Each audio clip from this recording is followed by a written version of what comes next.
Gelsin karanızda maşallah. Bir attın gelsin abaylar. Bir kamşına. Şeke kara güneşatır bir kamşına. Canavar. Böyle at. Böyle kes. Kaç. Öyle alda çıkmanızdan. Canavar. Böyle at. Çempiyon Bey. Kazıkka salgan azamak bu azamak bunu. Bereketli. Jetsidin girmekte girmek doktordur. Özgüzölde kaydığı aftat öyle. Omurragazlık salgan, belbeu dalgan bizdin Xapal Arasanın adep krasavчик. Ya sizler görген Жаппай көкпардағы Жетісудың жұлдызды жүйріктері, тәуекел мен чемпион Мәди Сейдахметұлының қос тұлпары 2023 жылдан бері Жаппай көкпарда жарқырап жүр. Жиған жүлделері де көп.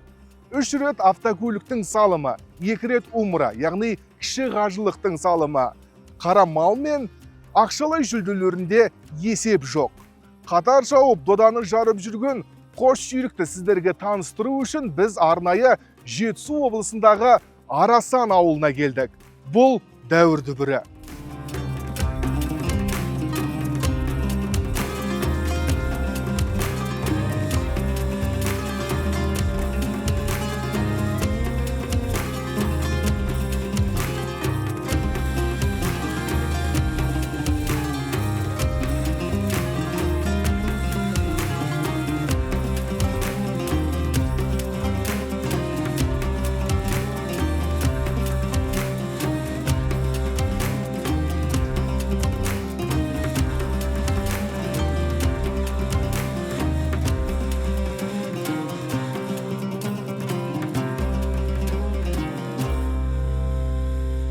Ақсақал, 2023 жылдан бері ұлыңыз Мәдидің жүйріктері жаппай көкпарда жақсы шауып жүр. Енді Мәди туралы білгіміз келеді. Қанша жасынан бері аттың жанында, атқа деген құмарлық оның бойында қалай пайда болды? Мәди балам туралы айтатын болсам, меніңше жалғыз осы 23-22 жылдан бері көкперден емес, оның туғаннан деп айтуыма болады. Кішкентайынан атасы мен апасының қолында өсіп, ең бірінші сөзі ат деп айтты, тілі соған шықты. Атасы мен апасының қолында тәрбиеленіп, соның қолында өсіп, атасы ыңғай ат ұстайтын. Арбасы болды, шанасы болды. Соның қасында сол атқа деген құмарлығы соның бала кезінен пайда болды деп айта аламын. Бір үлкен қасқа айғыр ат болды үйде, жуас. Соған атасы мінгізіп қояды ерте оқым үстіне 2 жасқа келгенде. Апасы барып тамақ ішіп келеді, ат ұстап тұрады. Атасы шай ішіп келеді, қайтадан кеп бір-бірін ауыстырып, сондай сол бала кезінен атқа деген құмарлығы болды. Кейіннен өсе келіп, 8-9 жасында бәйгеге шапты. Тайға мінеді, шауып келеді, одан түсетті, құнанға мінеді, құнандан түсіп, аламанға қатынасып жүрді. Ал енді мына көкперге осы 22-23 жылдан бастап, өз сондай бір құмарлығыменен осы көкперге айналысып кетті. Бұл енді менің асып-тасып баратқаным кәсібім емес, осы ауылдың жастарына көкпер спортын дамытайын. Осы Жетісу облысына көкперді насихаттап, осы жаппай көкперді дамытып, елге, жұртқа, осы қазағымыздың, еліміздің қанына сіңген спортты дамытайын деп, барлығын осы жұмысын қолы босаса, ауылға келіп, жастарды ұйымдастырып, осы көкперге жаңағы ұйымдастырып жүргізді. Сонан осы ауылда өзі жігіттер жолдастары бар, өзі бар. 2 рет осы алталашты жинап, осы ауылымызда 2 рет көкпер бердік. Салымның алды 5 миллион, 2 рет көкпер. Алталаштан, жан-жақтан азаматтар келіп көкперді өткізіп, сондай бір не қылды. Сонан жан-жақтан аттар жиналды. Қазіргі Құдайға шүкір, мына 2 аты енді Қазақстан болмаса дағы, әлемге болмаса дағы, осы Жетісу облысы, Алматы облысы, Жамбыл Чимкент облысының азаматтарының аттарының ішінде жақсы үлгілі ат болып жүр. Екі аты. Енді жас кезінде бәйгеге шапқан деп айтып қалдыңыз. Көкпарға қызығушылығы болып па еді? Көкпар көріп, көкпарда айналып жүрген кездері болды ма қызығып? Көкпер ол кезде мынандай жалпы салым көкпел болмады. Бәйгеден кейін үйден ат біздің үйде үзілмеді. Көкпер болды, соған келет, сабақтан келетті, атқа мініп, жаңағы балалар мен жігіттермен електеп, сол көкперді, андай жабайы көкпер дейміз ғой, соғанда шауып қатынасып жүрді. Бірақ мынандай ондай көкпер ол кезде болмады. Жабайы көкпер болды. Сондайға қатынасып жүрді. Қазіргі жастар көп ретте интернетте отырады, ғаламторда отырады деген пікірлерді өзіңізде жиі еститін шығарсыз. Енді оның сыртында көптеген мамандар, осы аттың айналасында жүрген азаматтар балаларға көп ретте интернеттен гөрі атқа мінген пайдалырақ дегенді айтады. Осыған қатысты сіздің ойыңыз? Енді ол шынында да бұрын енді мына интернет, телефон, совет уақытындағыларында ондай болмады. Жаңағы мектеп, үй, клуб, мәдениет үйіне баратын. Қазір енді жаңа туған баланың өзі телефонменен, телевизормен айналысатын. Қазір осы мен өзім байқаймын. Көбіне қазір ауылдың балалары бәрі атқа мініп, көкпермен айналысып. Бәрі аяғы көкпердің киімін алып, ер тұрмандарын алып, осы аттарын таңлап қарап, соған уже көңіл көп беріп кетті. Шынын айтқанда. Демек, Арасан ауылында ұлттық спортқа деген қызығушылық жоғары. Жоғары, өте жоғары деп айтуға болады. Қазір мен айтып отырмын ғой, осы мына біз мәди балам көкпер бастағалы, әрбір үйде бір ат ұстап жатыр. Оның сыртында көкпардың да жалпы салауатты өмір салтына, жастардың денсаулығына пайдасы көп қой. Әрине. Мына бірін айтайын, мына қазір Жетісу облысының жастар құрама командасында Аманжол деген баламыз сонда қатынасады. Осы біздің баламның аттарына мініп қатынасады. Жақында ғана 20 күнге осы республикалық жарысқа барып қайтынасып келді. Соның туған нағашысы айтады, мынау кішкентай ғана бала кетіп еді, ан жақтан қайтып келді, дәу здоровый, бойы да өсіп, денелі де өсіпті. Ана жақта көкперге деген, оның спортқа деген жаңағы күш қуатын жаңағы өзгертіп, оның денсаулығынан бұрын өзінің денесінің әліп қуатын көп өзгеріс жасады. Спорттың үлкен бір түрі ғой көкпер деген.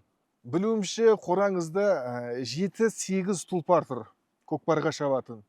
Олардың дайындығы, жалпы күтімі кімнің мойнында?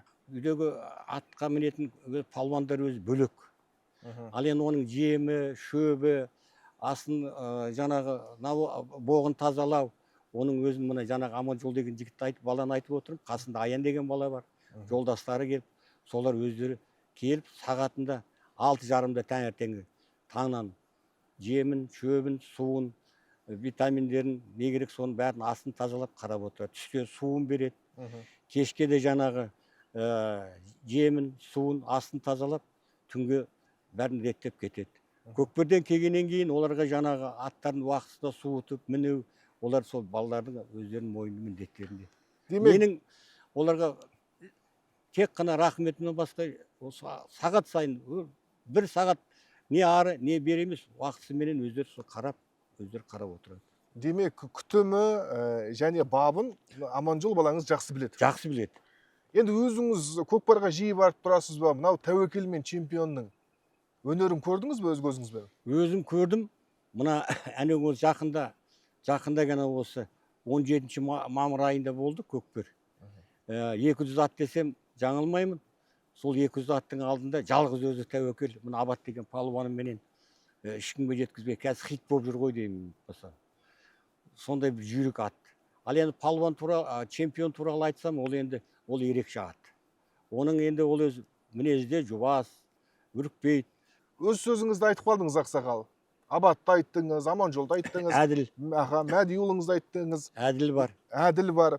Енді сол жігіттердің пікірін білсек деген ниет бар бізде. Аттарын қалай дайындайды екен, көкпарға қалай шабады екен, бәрін сол жігіттердің өздерінен сұрап білейік, рұқсат болса. Сұраңыздар.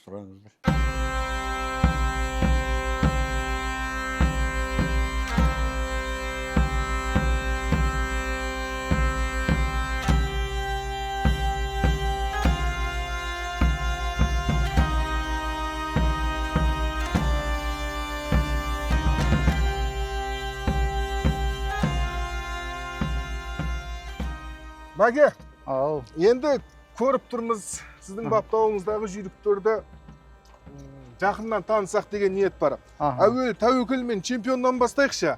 Аха. Екеуі қандай, тұқымы қандай, қай жақтан алдыңыз? Бірінші Тәуекел айтсақ, Тәуекел осы жақтан шыққан еді. Өзіміздің қолтыма қанда ағылшын әкесі Басар деген айғыр болған, 3 мәшін ұтқан. Шешесі қолтыма ағылшын бе. Өзіміз жақтан шыққан еді. Чемпионды айтатын болсақ, бұл Джонуйдың қаны бар, шеше жағында. Әкесінде тоже ағылшынның қаны бар, Кравленый. Қолтыма тоже осы жақтан шыққан еді. Кім тәрбиеледі екеуін көкпарға? Екеуін тәрбиелеген Әділ мен Абы. Екеуі көкпарға шапты, өздері тәрбиеледі. Өздері осы уақытқа дейін шауып отыр. Бізде атты дайындайтын осы Әділ мен Абаттың өздері. Жастары қаншада қазір? Тәуекел үлкенде бір 8-9-ға келіп қалды. Чемпион 8-ге келді ғой, жектен 8-ге өтті. Біздің білуімізше 2023 жылдан бері осы жаппай көкпардасыздар. Иә, 2023-тен Қанша атпен кірдіңіз әуелде? Әуелі 2 атпен кірдік қой. Одан жайлап аттар алдық. Осы жақтан өзіміздің аттар жүгірді. Сөйтіп қазір Аллаға шүкір 4 пар атымыз бар. Басында осы Тәуекелмен чемпионнан бастадыңыз ғой? Тәуекелмен чемпион болды. Ханқара деген атымыз болды. Енді жетістіктеріне келейікші. 3 автокөлікке салым салды жүйріктеріңіз. 2 рет кіші қажылыққа салды. Оның сыртында қара мал бар, ақшалай жинаған жүлделеріңіз де бар. Бар, аха. Солар туралы айтып берсеңіз, қай көкпар өзіңіздің көңіліңізден шықты? Қай көкпарда осы қос тұлпар өздерін жақсы жағынан, мықты жағынан көрсетті? Ең әуелі ана Жаркент қаласында, жаңағы Қоңырөлен деген ауылда Ермек деген бауырымыз үлкен көкпар берді. 10 миллионның шамасында берді ма? Сондай көкпар берді. Сол көкпарда бірінші қажылықты осы чемпион салды. Өгізелдің қайтуын салды. Қосымша жаңағында 2 салым салды. Осы 3 салыммен қайтты. Аллахтың қалауымен. Алды жаңағы Тәуекел болды. Бүгінгі көкпардың өгізі бір умыра қажылы. Көтер Әділ Шабандоз. Бәрекелі Әділ Шабандозға тиді. Тураламайда беккен болыр бір умыра қажылы салым. Жалуат жеке дәрегетті мемлекет сатты кетсе. Машалла. Есе бәрекелді. Онан кейін екінші қажылықтарын өзі Сарқан ауданында тоже бауырымыз көкпар берді, үлкен көкпар. Сол жерде кіші қажылыққа салды. Тоже осы чемпион салды. Алды. Самолет деген ат болған, сонымен тегізді. Абат. Онан кейін сол Жаркент қаласында бардық. Автокөліктер салдық. Талдықорған қаласында салдық. Содан жаңа Алматы қаласына бардық. О жерден де өгізелісін салып, Аллах қалауымен бір мәшінен сол ал неден салдық. Миллион деген атымыз салды. Оның алды Тәуекел болды. Енді көрермендерге түсінікті болу үшін айтып өтейік. Мәди мырза алды Тәуекел болды деп айтып отыр. Жаппай көкпарда алдыңғы ат және артқы ат деген болады. Бірінші ат, екінші ат деп те атайды. Додадан сүйреп шығаратын атты негізі бірнеше ат деп атайды. Ол енді Тәуекел. Оң жағымызда келе жатыр. Ал екінші ат көп ретте бірінші атқа қарағанда тапалдау болады, бірақ жүйрік келеді. Ол әрине чемпион. Осы екеуін айтып келе жатыр. Енді Мәди мырза, осы Жетісудан бөлек Алматыға шықтық деп қалдыңыз. Шығысқа да барып өнер көрсетіп жүрсіздер. Сыртқа шыққанда аттардың өнері қандай болады? Енді осы өңірдегі көкпаршыларды, жалпы аттарды жақсы білесіздер. Сырттың аттарымен текетірескенде қалай көрсетіп жүр? Бұл аттарын сенімді аттар ол. Осы жерде қалай шабады, бөтен жерде де солай шауып берді ғой. Ат сағынан сынбады ғой. Жол ауыр демеді. Өзіміздің жерде қалай шабады, ол бөтен жерде де солай шапты ғой. Енді көп атбегіге дейміз. Көп көкпаршыға арман жүлде. Автокөлік ұту, қажылыққа жолдама ұту. Енді олжа жақсы деп айтсақ болады. Енді көп олжа тапқан жүйріктерге, тұлпарларға құда түсетіндер көбейеді. Сұрағандар болды ма? Әрине болды. Әлімге дейін сұрайды. Осы Тәуекелмен чемпион сұраған кездері болды. парымен беріңіз, парымен 4 ат беріңіз деп. Енді айтады ғой, аттың құнын айттық енді. Саудасы келсе деп. Бірақ құны жоқ аттар ғой бұлар. Баға берген кездер болды ма? Берді, баға берді. Қанша баға берді? Егер құпия болмаса. Шамалап айтсаңыз да болады. 18-19 миллионға дейін берді ғой парлап. Қымбатты көрермен, естіп тұрсыздар, осы қос атқа 18-19 миллион теңгеге дейін баға ұсынған, бірақ Мәди мырза ол бағаға лайық емес деп таптыңыз. Солай ғой. Енді ол 18-19 миллионды екі есе қылып ақтап тастады ғой, қазіргі жүлдесін санамалап отырсақ. Енді ақтап тастады ғой. Облыстың абыройымен ақтап тастады ғой, атағымен ақтап аттар. Ауылымыздың атын шығарып жатыр, ауданымыздың атын шығарып жатыр. Қай жерге барса да жаңағыдай Ақсу ауданы, Арасан ауылы деп шабамыз. Соның өзі де бұны құнын ақтап тастады ғой. Жақсы, енді бұл екі жүйрігіңіз тек қана жаппай көкпарға машықтанған. Командалық көкпарға шаппайды. Жоқ, шаппайды. Тек қана осы жаппайға ғана дайындаймыз, жаппайға ғана апарамыз. Жақсы, түсінікті болды. Енді өзіңіз білесіз ғой, оңтүстік жақта көкпар көп болады, жаппай көкпар. Ол жаққа шығып тұрасыздар ма? Алдағы уақытта шығу жоспарда бар ма? Бар, Құдай қаласа осы 2000 осы сезонда шықсақ па дейміз. Барсақ па дейміз. Оңтүстікке. Аха. Осы шабандоздармен, иә? Әділ бар, Абат бар. Өзімнің бауырларым осы Әділ, Абат. Нұржан деген бауырымыз бар. Сол барсақ деген ниет бар, Құдай қаласа. Иә, қазіргі уақытта қымбатты көрермен, міне оң жақта Абат келе жатыр, Әділ бар, аты шыққан палуандар. Осы екеуінің ізін басып келе жатқан Аманжол атты шабандозымыз бар. Аманжол артымызда келе жатыр. Жаңа ғана ақсақал айтып өтті. Аманжол қазір жастар арасындағы көкпарда өзін жаңа қырынан көрсетіп жүрді. Бұйырса Аманжолды осы бағытқа баптап баулып келе жатсыздар ғой. Алла бұйырса, болашағы бар бала. Осы биыл күзден бастап жаппайға толығынан шабайын деп жатыр ғой. Қазір жасы қаншада Аманжол? Қазір 18-тен асты, 19-ға келеді бұйырса. Енді түсінікті бол, тәуекелмен чемпионды таныдық, жетістігін білдік, керемет жетістік. Тағы айтылап айтсақ болады, көптеген атбеге, көкпаршыға арман жүлдені ұтты. Алдағы уақытта да осы жүлделі жолдарыңыз жалғаса берсін. Енді өзге аттарыңыз туралы айтыңызшы, мен мініп келе жатқан не ат? Сіз мініп келе жатқан ат Бақторы деген ат. Өзіміздің Берік деген ағамыз бар, Ордабасы ауданы. Темір деген ауылдан бауырымыз сол кісі берген, сол кісіден алып келді. Бақторы деген алдыңғы ат бұл, жаңадан келді. Екі көкпар ма, үш көкпар шапты. Алхамдулилла, салымды болды. Салды. Мен астымдағы Ақтанау деген ат, бұл екінші ат. Бұл жас ат. 5 жасар ат. Жаңа артымызда жаңа Көкжал деген атымыз, мысалы, мынау келе жатқан Көкжал. Аманжол мініп келе жатқан. Аманжол, бұл алдыңғы ат. Аманжол беріңізші. Көкжалды көрістейік. Міне Көкжал, қымбат көрермен. Бұл Көкжал деген алдыңғы ат. Біраз додада бағын сынаған. Бұны Нұрғиса деген ағамыз бар, Алматы қаласында тұрады. Сол кісі Хадия қылып берген. Сый ретінде келді. Сый ретінде берген, Хадия деп берген. Соны бұның атын Хадия дейміз деген. Соны бұны аяғы соң Көкжал деп ат қойды, Абаттың өзі. Жалы көк болған соң Көкжал деп қойдыңыздар. Жақсы. Онан өзімізді осы аттар басталғаннан өзіміздің Найзағай деген атымыз бар. Алдыңғы ат ол. Найзағай. Найзағай деген бұл енді өзіміздің. Ал бір жарқ етіп кірші бер қарай, Найзағайды көрейік. Сүлік қара екен. Міне қымбатты көрермен, Найзағай. Мәди мырзаның Найзағай. Бұл көкпарларда алдыңға тек қана беташарға мінеді, бұны Абат.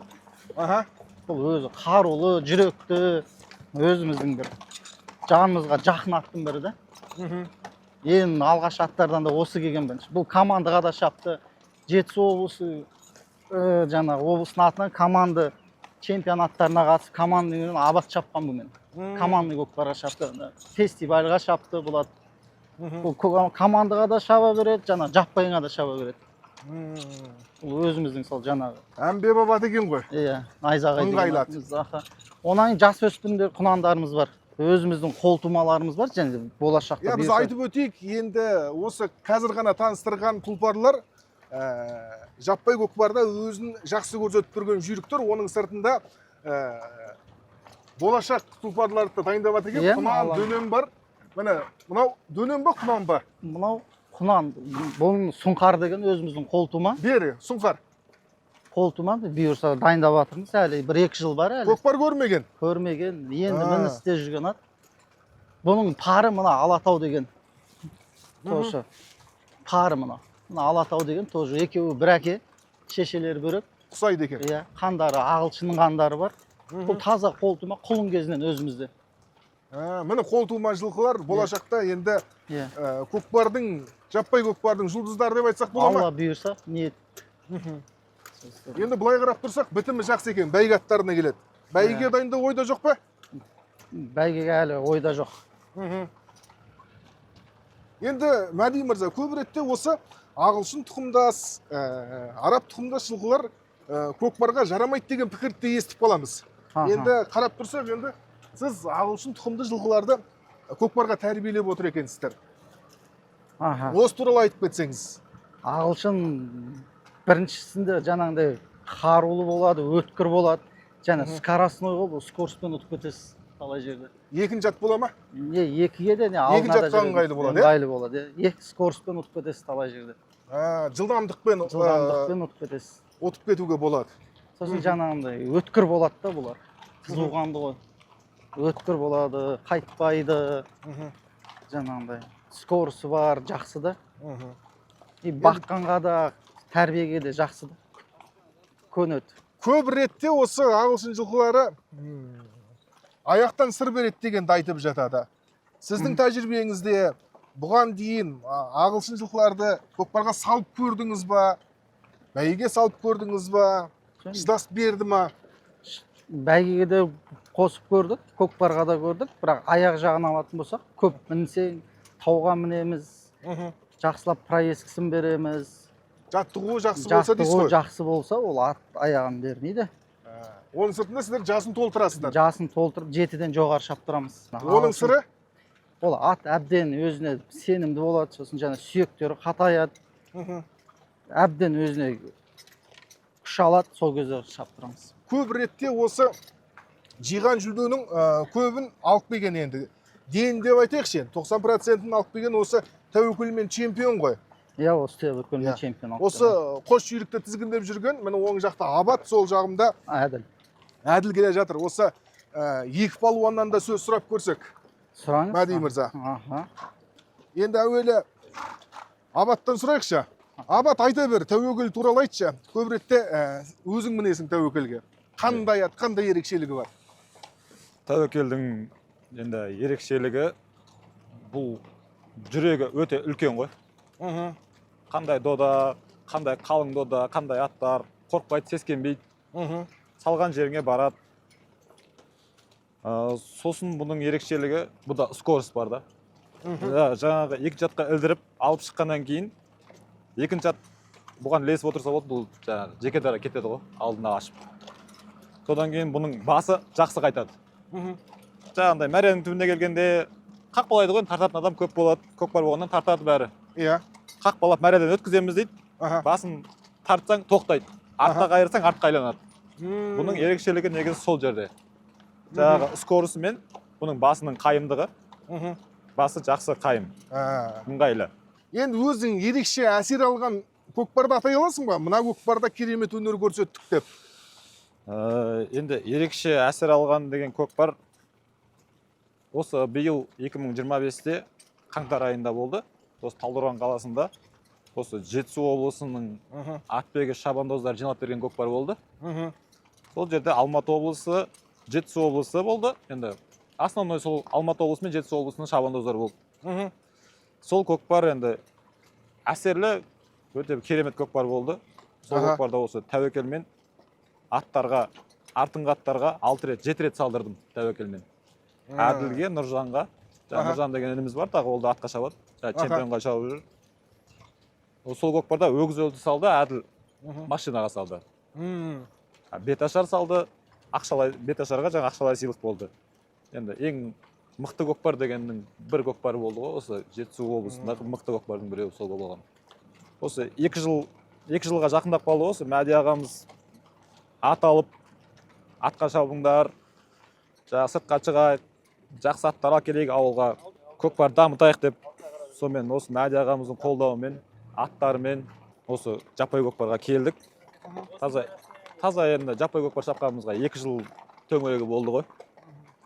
Енді 2 жылда біраз нәтижеге жеттік енді, Аллаға шүкір. Алыс жақын өңірлерге, жалпы Қазақстанға танылып үлгердіңдер.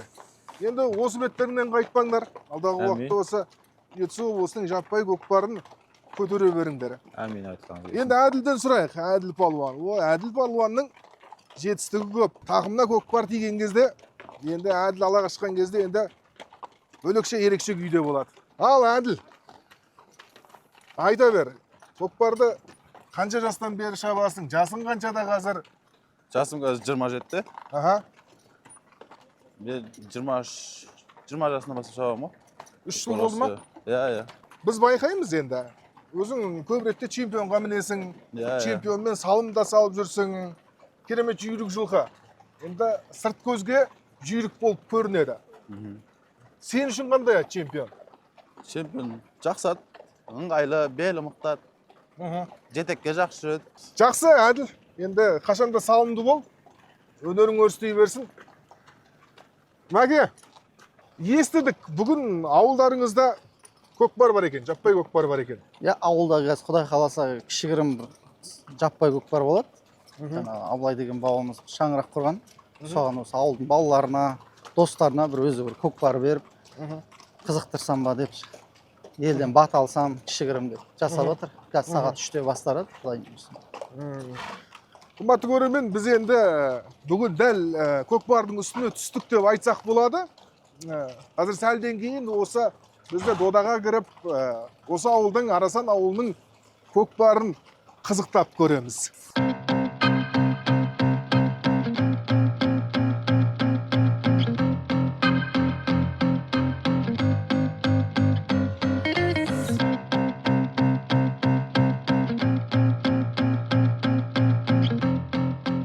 Атағы аспандап тұрған Мәди Мырзаның Тәуекел мен чемпион атты жүйріктері ауылдағы көкпарға қатыспайды. Себебі қос тұлпардың тағасы шешіліп, қазіргі уақытта күздік маусымға дайындалып, бапталып жатыр.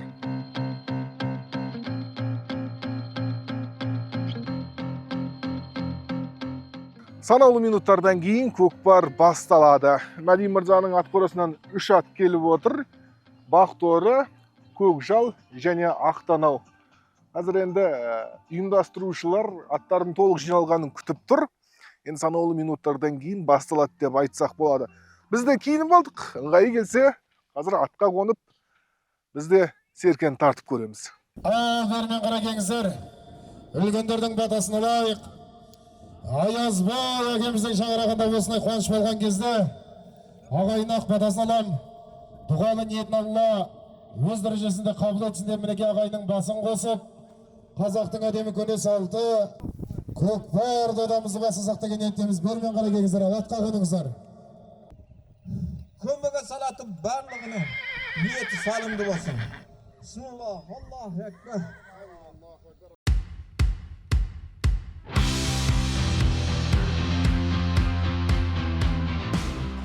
Мінеки атадан қалған мұра, ұлттық спорттың жанашыры, Сейжан Ақсақалдан мінеки тойға деген 10 мың теңге шашулар келіп түсіп жатыр ағайын. Аязбай ағамыздың әулетіне мінеки кереметтей той, көкпар деген кезде. Бәрекелді жергілікті палуан, облыстың мінекей. Бәрекелді салым.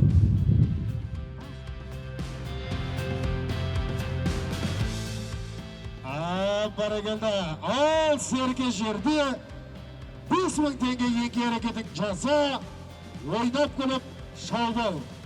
Еңкей палуан. Тартысыңдар жігіттер. Өзіп тартып түсіргенге 5 мың теңге. Және де осы бір кереметтей республикада қалыптасқан жаппай көкпардың арты дәстүрлі көкпар бар дейді. Алып кеткен ауылға 100 мың теңге дейді. Әділ палуан мінеке аға.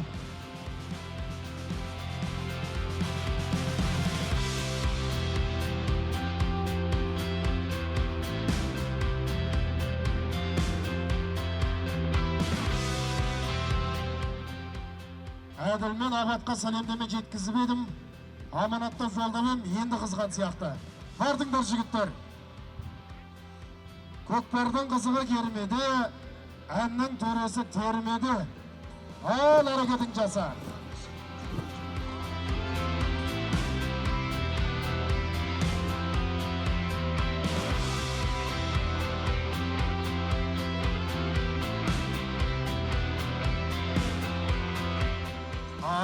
Бәрекелді Абат пәлуан. Бақтары. Абай әттеген ай.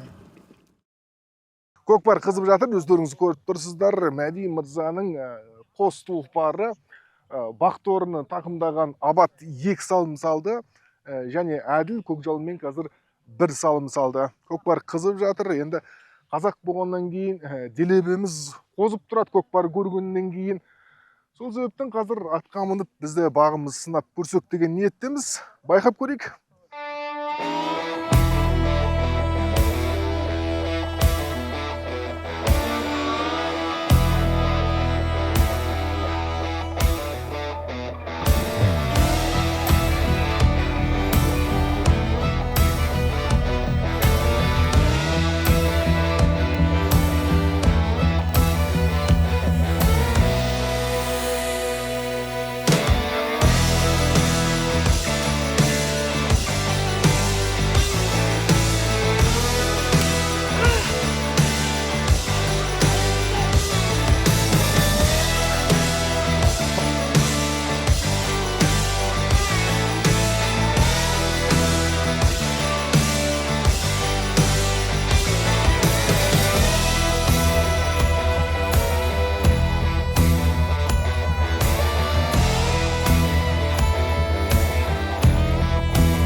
Арасан ауылдың азаматтар қонақ деп сыйлап, міне 1 салым салғызды. Оңай емес екен. Енді тақым босақпаған соңғы рет 9-10 сыныпта көкпар басқанымыз бар. Содан кейін енді көкпарды алып отырмыз. Бұл да қызық. Елебеңді қоздырып бір қазақ деген қаныңды қайнатып тастайды. Тағы да кіруге құлшынып тұрмын, бірақ енді жігіттер көріп тұрсыздар. Аш қасқырдай бірінің қолынан бір көкпарды жұлып алып кетіп жатыр. Қызық енді басталғандай. Көрейік. Ақтанаумен 1 салым салдық. Енді әрмен қарай Аманжол деген батыр. Осы Талдықорған Жетісу облысының жастар құрамасының белді мүшесі. Қазір өзін өте жақсы қырынан көрсетіп жүр. Жасы 19-да. Өздеріңіз көріп тұрсыздар, ересектер арасында көкпарға да енді еменбей кіріп жүр дегізі. Қазір енді салым күтеміз. Ал Аманжол, сәттілік. Азамат, қазір Аманжолдың өнерін көрейік. Ал бас балуан.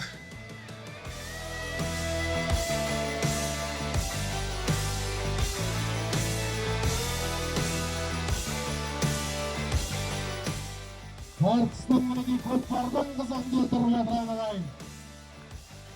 Аманжол балуан. Жетісу облысы командалық көкпардың мүшесі мінеге аға. Аманжол балуан. Бәрекелді.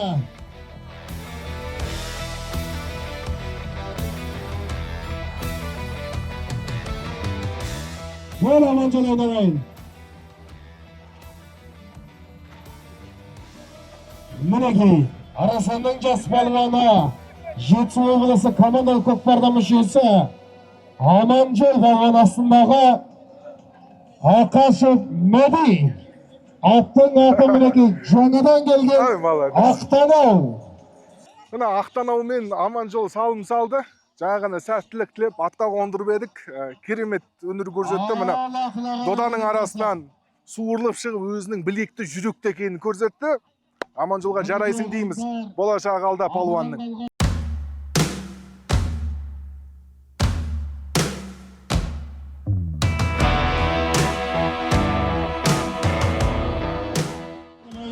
ауылдың кішкентай азаматтары көкпар көруге келіп отыр. Солардың бірі, міне бағанан бері біздің көзге түсті. Атың кім, Батыр? Нұрислам. Нұрислам екен. Жасың қаншада? 8-де. Көкпарға қызығасың ба? Иә. Көкпарды үнемі келіп көресің ба?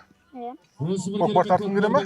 Тартқым келеді. Басыңа әдемі бөрік киіп алыпсың көкпардың бөркін. Енді етік жетіспейді екен саған, е? Етік алып бер деп айттың ба әкеңе? Алып бер деп айтқам, иә. Не деп жатыр? Әлі аяғын өтпей анау. Не деп жатыр? Аяғың әлі кішкентай деп. Өзің ғой атқа шаба аласың ба? Иә, өзім тайым бар, бөлек салған шабуыл берем ары. Қымбатты көрермен, қазақтың салт дәстүрінде көкпар тартқан азаматтар, бұрынырақта бәйге шапқан азаматтар өзінің жүлдесін, жалпы еншісін сондағы жас балаларға беретін, ырым қып беретін болашақта осы жігіттер ұлттық спорт ұлықтасын, қазақтың ұлттық өнерісін биіктетсін деген ниетпен енді сол салттан біз аттап кете алмаймыз. Сол себептен бүгін енді міне менің жалпы жүлдем 5000 теңге жаңа салған салымымды мен осы азаматқа бергім келіп тұр. Міне ырым болсын болашақта көкпар шап, тастақым бол, мықты көкпаршы бол. Болды. Батамды бердім ал. Соғанда жолың болсын.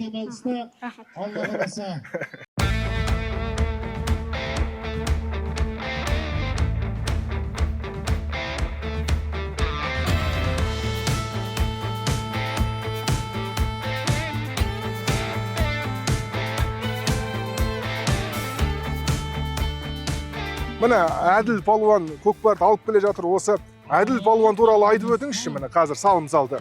Әділ палуан енді осы Жетісу облысындағы түйе палуандардың бірі. Қанша қажылық, екі мәшіне талай миллиондарды, 500 миллиондарды салып жүрген палуан. Ауылымыздың азаматы, бауырымыз, ініміз. Аудандардың ішінде, мысалы Ақсу ауданында енді ауқымды дамып жатқан осы біздің Арасан ауылында көкпар, Жетісу облысы бойынша. Аудандардың ішінде енді нөмір 1 десек те болады, дамыған, көкпар дамыған ауылдың ішінде. Енді Арасанда көп аттар. Жалпы осы ауылымызда біраз ат бар ғой. Оның ішінде осы Мәди бауырымыздың аттары мықты. Жаңағы тәуекелі бар, чемпионы бар, көкжалы бар, ақбақайы бар, тор қасқаты бар. Бұл енді ауыл азаматтар, бұл енді біздің кіші көкпарымыз деп айтып қалды. Иә. Енді санамалы алсақ бір 40-50 аттай бар ғой қазір көкпар. Бар. Бұл кіші көкпарларымыз. Бұдан да мықты көкпарларымыз болған ба? Бар, мықты көкпар барған. 5 миллион, 2 миллион, 3 миллион көкпарлар өтіп жатыр. Алла жаса амандығын берсе осы. Күзде тағы да көкпарлар жақсы, мықты ауқымды көкпарлар өтейін деп жатыр осы жерде, осы алаңда. Мына көріністі сипаттап жіберіңізші, тағы Әділ басып келе жатыр міне. Енді Әділ палуанды айтсақ енді ерекше, бұл жігіт өзі. Ерекше тума, бойы да ұзын, денесі де бар. Әділ бауырымыз осындай салымдарға ие болып жатады әр көкпарда. Міне қымбатты көрермендер, көріп тұрсыздар, Әділ енді нағыз мықты палуан екенін дәлелдеді. Біз осы сұхбат алып тұрған кезде бір емес 2 салым салып үлгерді. Азамат енді өзінің мықтылығын дәлелдеп жүрген азамат екенін көрсетіп отыр. Көкпар беріп жатқан бауырымызды айтатын болсақ, Абылай бауырымыз осы ауылдың туып өскен ауылымыздың бауыры. Тоже жаңағы жаппай көкпарға шауып жүрген палуан бұл кісі де. Әрі үшін бізде той болса, біреудің әйелі босанса жаңағындай өстіп бата көкпар келеді, елден баталы көкпар дейді, өстіп жексенбі, суббота ойнап тұрамыз. Өстіп дамытып жатырмыз ақырын-ақырын. Рахмет аға, бізге сұхбат берген Ақсу аудандық жаппай көкпар федерациясының басшысы Алтай ағамыз, көп-көп рахмет. Істеріңіз берекелі болсын енді. Ұлттық өнерді ұлықтап, шапқылап жүре беріңіздер. Айтқаныңыз келсін. Қашанда осы көкпар өнерінің биігінен көрейік сіздерді. Амин, айтқаныңыз келсін. Рахмет.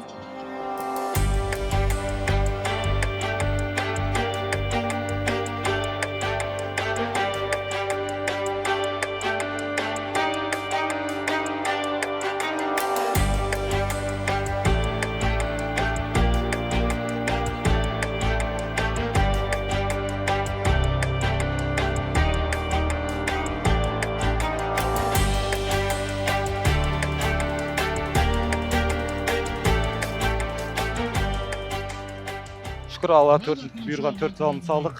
Иә. Әділінім бұл мен 5 салым салды, бүгін көкпар 9 салым ғой. Міне қараңыздаршы, бір көкпардың өзінде енді көкжал 9 салым салды. Әлде шаршадым деп тұрған жоқ. әрмен қарай да шабам деп тұр. Бұл негізі енді менің білуімше бірінші ат қой, иә? Иә, бұл бірінші ат. Бүгін өзі енді әмбебап болып жүр. Иә. Өзің іліп жүрсің, өзің салып жүрсің. Иә. Жақсы. Енді салымдарың құтты болсын. Әмин, рахмет. Абат енді айтып өтші, көп ретте мына жаппай көкпарда салым саласың, ол әрине бөліске түседі. Аттың иесімен деген секілді. Сендердегі жағдай қалай? Біздегі жағдай, біз жаңағы Әділ інім бар, Аманжол інім, Нұржан інім бар. Төртеуміз жаңағы общий касса дейді ғой. Иә. Кім салады мысалы, мен салам, 5 салым салайын, әлде салым салмайын. Әр көкпарда қанша салым саламыз, общий ақшаны жинаймыз да, теңдей 4-ке бөлеміз. Ал егер анандай үлкен салымдар болған кезде, жаңағы Мәдияға аттың еңбегін береміз. Бірақ көбінесе енді ол кісі мәрт жігіт қой Мәдияға. Бізден салым алмайды, өздерің еңбектерің, өздерің жарасыңдар деп. Бізге жаңағы салымын бірақ бүтіндей береді ғой. Ағамыз Мәди мырза өзінің мәрттігін бізге айтқан жоқ. Міне Абат айтып отыр, көп ретте салған салымның өзіне енші алмайды, мәрттігін айтып отыр. Азамат енді өзінің аттарын беріп, осындай сендерді қолдап отқан Мәди мырзаға бізде алғыс айтамыз. Енді бағана сұхбат барысында естідік, көрдік сендердің әділ екеуің өнерлеріңді. Енді керемет, расымен де енді тас тақым шабандоз екенсіңдер. Қашанда өмірде де осы көкпарда да салымды бол. Әмин, айтқандарыңыз келсін.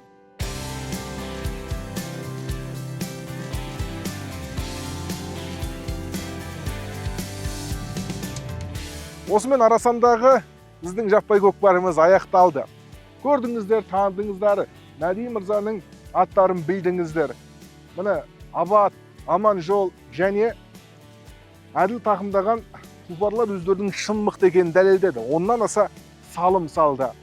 Енді алдағы уақытта осы Мәди мырзаның жігіттері тек қана салымды болсын деген тілек айтамыз. Бағдарлама тәмам. Жаппай көкпарда жүздесейік. Аман болыңыздар.